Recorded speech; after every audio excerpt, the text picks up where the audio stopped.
Para ello, llego al cuarto concepto que me gustaría explorar y que es parte central de lo que hoy quiero platicar. Ante la palabra autoridad, típicamente pensamos en aquella persona que impone las reglas, que toma las decisiones y que las hace cumplir. La palabra autoridad viene del latín auctoritas, derivada del verbo augure o aumentar, y de la raíz autor o autor. Bochensky se refiere a la autoridad epistemológica como la que está basada en el conocimiento y en la competencia que se tiene sobre algo. Este tipo de autoridad solo se da en relación, ya que la autoridad solo existe si la otra persona se la confiere. ¿Qué quiere decir esto? Que nadie es la autoridad. Que puedes tener relaciones de autoridad y que estas relaciones son movibles. En algún momento una persona me confiere a mí la autoridad sobre un tema o una situación específica porque reconoce mi aportación y mi expertez en esa área, pero en otro momento esa misma persona que me confiere a mí la autoridad es autoridad en otro aspecto, en otro momento, en otra situación, en otra temática. Por lo tanto, yo no me confiero la autoridad, sino que me la confiere alguien más y yo se la confiero a las y los demás. La idea de que la autoridad se comparte y es movible hace ruido, ¿no? Hace ruido, pero por otro lado a mí me parece fascinante. En el contexto académico, la mayor parte del tiempo no se cuestiona que es el profesor o la profesora quien es la autoridad. Aquí estamos hablando de que no se es permanentemente, ¿no? Sino que es algo que se puede tener o no, que se puede compartir y que se puede reconocer. Entonces tendríamos los profesores y las profesoras que conferir autoridad también a nuestros alumnos y a nuestras alumnas en situaciones y en contextos específicos. Y en el trabajo de campo, en la primera infancia, que trabajamos con profesores y profesoras, con sus familias, con los niños y las niñas, también implicaría reconocer la autoridad que tienen esas personas. Generalmente las y los especialistas, estamos en comunidad, llegamos a dar instrucciones, llegamos a enseñar cómo ser una buena educadora, llegamos a decirle a esa mamá o a ese papá cómo debería de interactuar con su hijo o su hija o cómo debería de promover el desarrollo o el aprendizaje. Inclusive es típico escuchar, ay, si tan solo fuera otra mamá, ¿no? Pues no es otra, esa es la que tiene. Si yo puedo, como especialista, yo puedo reconocer la autoridad que tiene esa madre o ese padre, porque nadie conoce a su hijo o a su hija como él o como ella. Si yo le reconozco esa autoridad, lo más probable es que ella o él reconozca mi autoridad, con ese conocimiento especializado que yo tengo y que le puede ser útil. De la misma forma, cuando desde la psicología llegamos a las aulas y las profesoras y los profesores se quejan de que llegamos a dar indicaciones que no toman en cuenta las realidades de las escuelas. Si yo reconozco la autoridad de la maestra o del maestro en el manejo del grupo, en lo que tiene que poder hacer, lo más probable es que esa maestra o ese maestro también entonces reconozca lo que yo le puedo ofrecer. Entonces vamos a hablar, a profundizar un poco sobre este concepto de relaciones de autoridad, que yo creo que es clave para la formación de profesionales y sobre todo de profesionales reflexivos. Si entendemos entonces que educar significa guiar y que la formación se da a partir de una experiencia transformadora entre por lo menos dos personas que se reconocen mutuamente su autoridad, nos volvemos a preguntar, ¿y esto cómo lo trabajamos? Un elemento indispensable en la formación de profesionales es reconocer que las personas adultas traen consigo conocimientos, experiencias, creencias y expectativas que no dejan en la puerta del salón de clase. Esto implica que la educación de personas adultas tiene características muy particulares y que generalmente no prestamos mucha atención a ellos.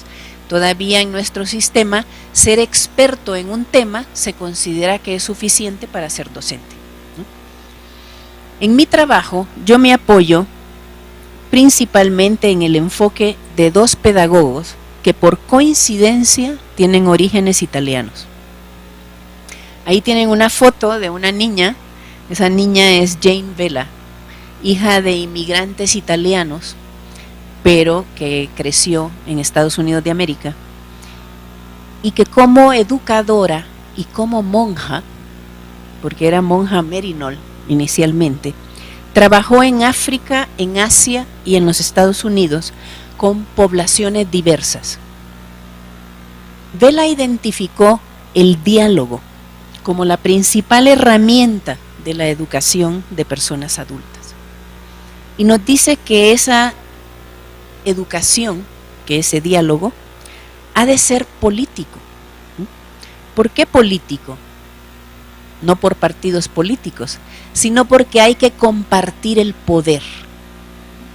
Entonces, si tenemos que compartir el poder, tenemos que admitir que es una instancia política, que debemos atender a problemas reales, a las problemáticas que se están dando en las comunidades y en los salones y que identifican las personas participantes, no solamente el docente o la docente.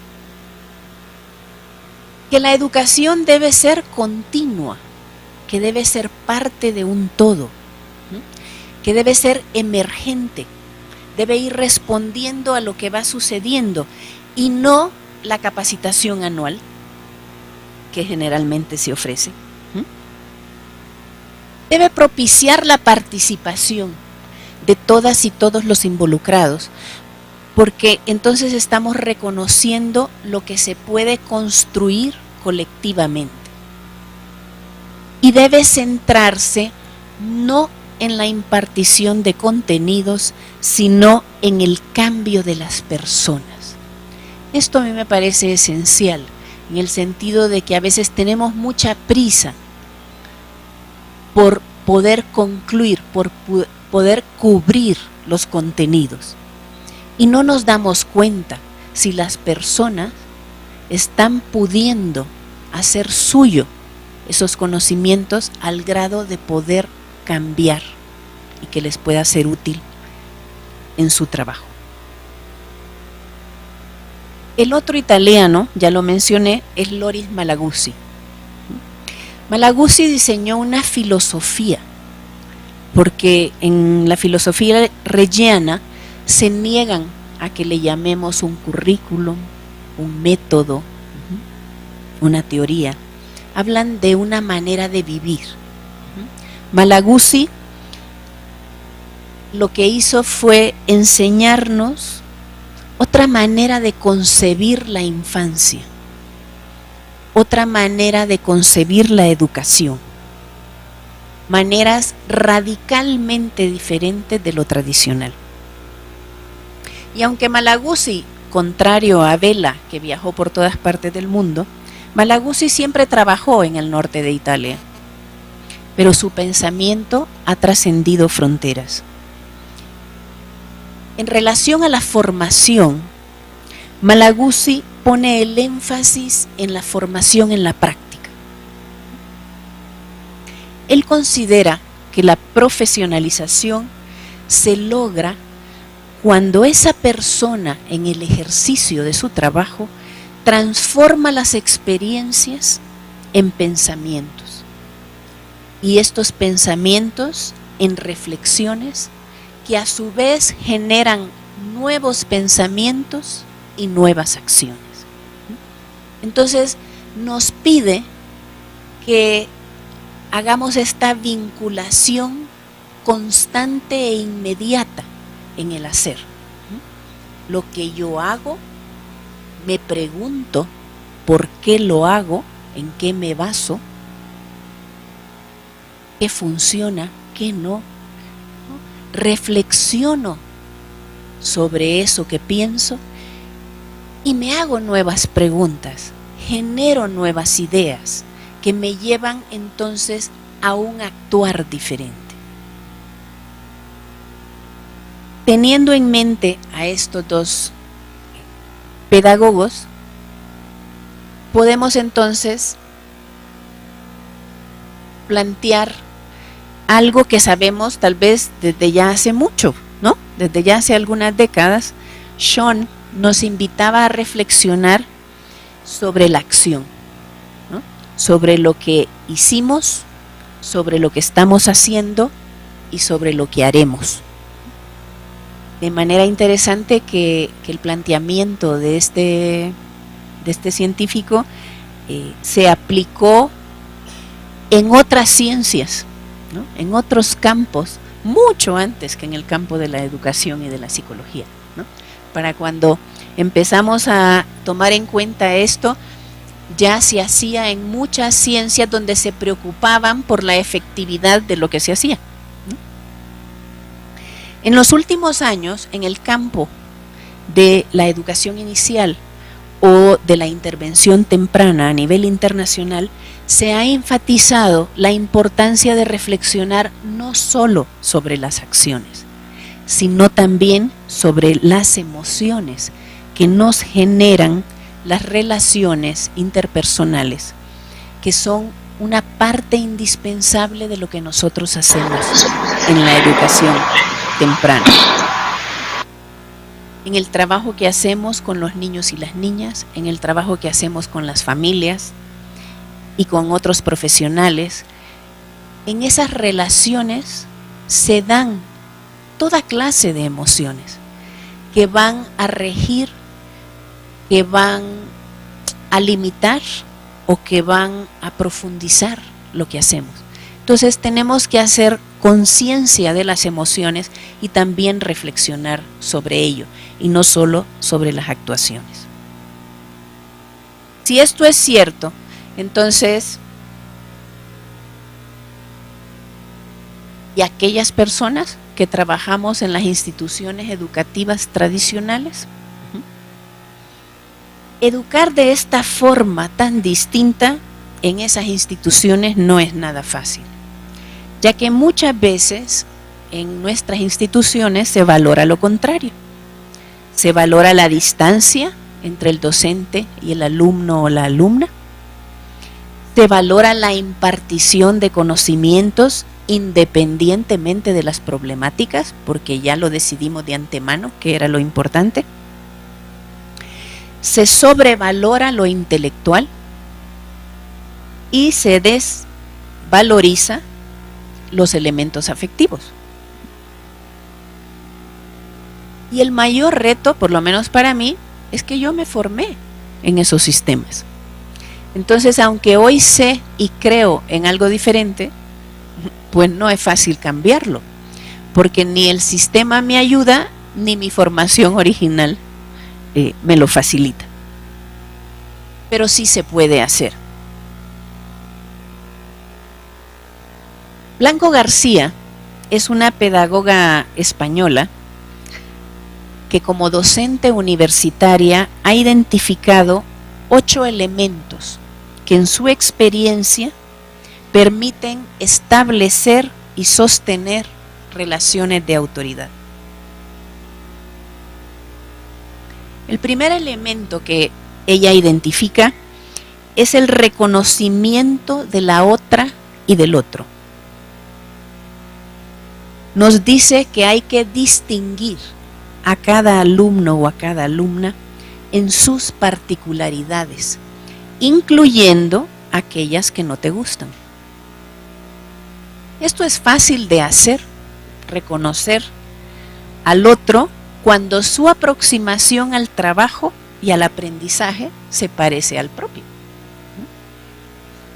Pero es muy difícil con las alumnas y con los alumnos que no cumplen con mis expectativas, con mis ideas. Sin embargo, la única manera de empezar a establecer una relación de autoridad con esos alumnos y esas alumnas es trabajar a partir de sus intereses y de sus posibilidades en ese momento. Solo reconociendo dónde está y atendiendo a eso que nos demanda en ese momento, podemos empezar a reconocernos como autoridad. Si yo quiero que se mueva en automático a donde yo quisiera que esté, pues obviamente que no me reconoce como autoridad. El segundo elemento es la apertura a la incertidumbre. Aceptar que para crear un espacio abierto a la reflexión y a las ideas, hay que soltar el control. Para las personas que hemos creído firmemente en las verdades absolutas, esto representa un reto enorme. Aprender a decir no sé, pero lo podemos indagar de manera conjunta.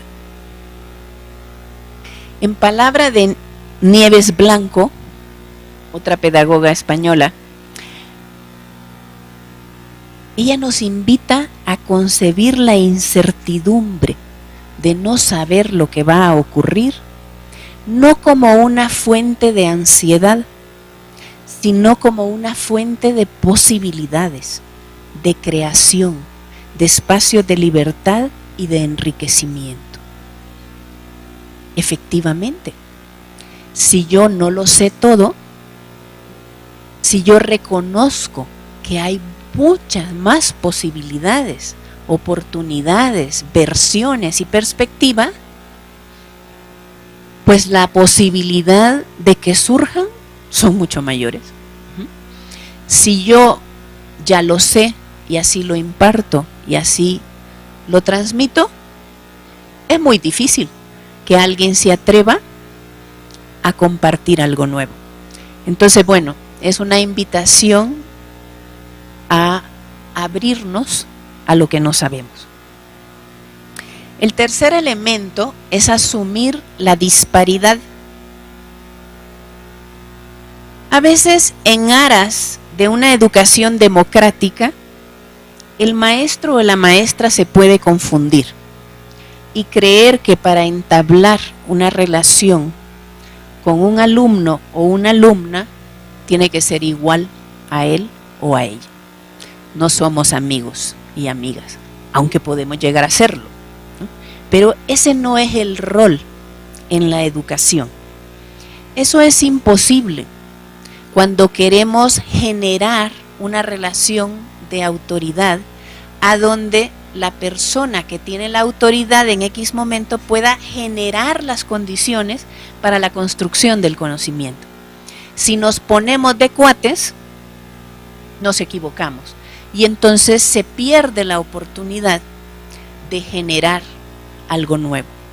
Entonces no se trata de pretender ser iguales, ¿no? Esto yo creo que además de ser cierto en estas relaciones entre profesor y profesora y alumno o alumna, es cierto en la vida, ¿no? Ayer presentábamos el libro en el Palacio de Minería y una muchacha muy jovencita decía que debíamos ser iguales. Y yo decía, no, que lo que necesitamos es reconocer que somos diferentes, pero que tenemos los mismos derechos. Entonces, si nos reconocemos diferentes, podemos escucharnos y aprender unos de otros o de otras. El cuarto punto está relacionado con esto: asumir y favorecer la diversidad. Reconociendo y valorando esa diferencia de la que yo hablaba, se pueden encontrar nuevos sitios, nuevos estilos de enseñanza-aprendizaje, nuevas aproximaciones a las mismas problemáticas, identificar nuevos intereses y abrirse a nuevas posibilidades. El problema es que hemos creído que tenemos que ayudarle a los alumnos y a las alumnas a que sean iguales que nosotros. El quinto elemento habla de buscar un encuentro personal, lejos de distanciarnos de los alumnos y de las alumnas. Nos dicen que hay que acercarse a cada persona, conocer su nombre. Esto parece tan obvio y sin embargo no es cierto, ¿no? En la universidad a mí todavía me da urticaria cada vez que un alumno o una alumna entrega un trabajo, o peor tantito cuando le pregunto su nombre, y entonces dice, Pastor Fasquel Roxana. Yo digo, no, yo me llamo Roxana Pastor Fasquel. Entonces, les hemos enseñado a no verse, a no tomarse en cuenta. O peor tantito, hay algunos que te recitan el número de cuenta, ¿no? Y tú dices, ¿perdón? Yo espero nunca sabérmelo. Entonces, hay que acercarnos, hay que saber quiénes somos. Hace un ratito decía yo, construir significados, negociar significados entre seres humanos.